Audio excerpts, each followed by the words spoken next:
Hong Kong est confronté à son combat le plus difficile à ce jour contre le coronavirus. D'une centaine de nouveaux cas quotidiens au début du mois, ce nombre a augmenté de façon exponentielle pour atteindre plus de 2000.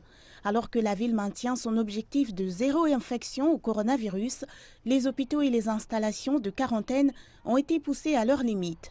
Les centres de dépistage comme celui-ci, dans le district de Ma On Shan, ont également été débordés. Derrière moi, cette file d'attente pour le test est considérée comme courte par rapport à il y a quelques jours où elle était longue avec plusieurs heures d'attente. La plupart des gens sont ici en vertu d'un ordre de test obligatoire car le virus a été découvert dans les échantillons d'eau usée de la communauté. Je pense que les tests sont acceptables car ils sont nécessaires. J'ai été testée 4 fois. Le plus fatigant, c'est quand j'ai dû faire la queue pendant 1 heure. Mon voisin, lui, a dû attendre pendant 7 heures, donc c'était dur. Aujourd'hui, c'était bien. Je suis peut-être une personne à contact étroit avec un malade. Si vous êtes susceptible d'avoir eu un contact étroit avec quelqu'un qui a été confirmé, je pense qu'il est de notre responsabilité de faire le test.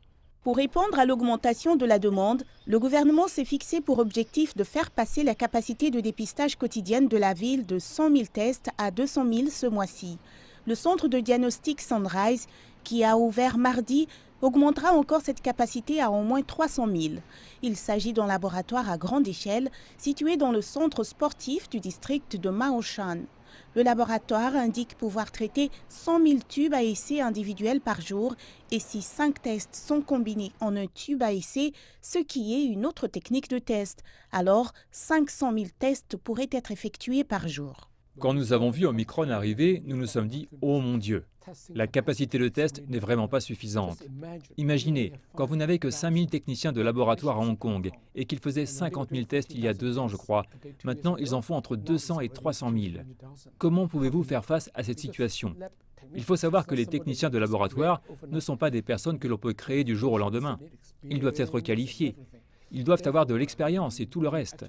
Par conséquent, nous avons réellement besoin du soutien du gouvernement central pour nous aider si nous voulons augmenter notre capacité encore plus. M. Wu affirme que son équipe prévoit qu'environ 3 millions de tests par jour sont nécessaires si le virus dans la ville continue de progresser à ce rythme. En plus du renforcement des mesures de distanciation sociale, comme la réintroduction d'une limite de 2 personnes en public, les responsables de Hong Kong ont rencontré des responsables et des experts de la partie continentale à Shenzhen pour demander de l'aide afin de faire face à cette 5e vague. Selon le secrétaire en chef John Lee, le gouvernement central mettra en place des mesures pour assurer l'approvisionnement de Hong Kong en aliments frais, en légumes et produits de première nécessité. 5 groupes de travail seront également mis en place conjointement avec la province voisine du Guangdong et ils s'attacheront à renforcer la capacité de Hong Kong à effectuer des tests et des examens pathologiques, à construire des installations de quarantaine et à maintenir un approvisionnement régulier en produits médicaux. Dans le même temps, plusieurs centaines de laborantins venus de l'autre côté de la frontière sont déjà arrivés à Hong Kong pour aider à renforcer les capacités d'analyse de la ville.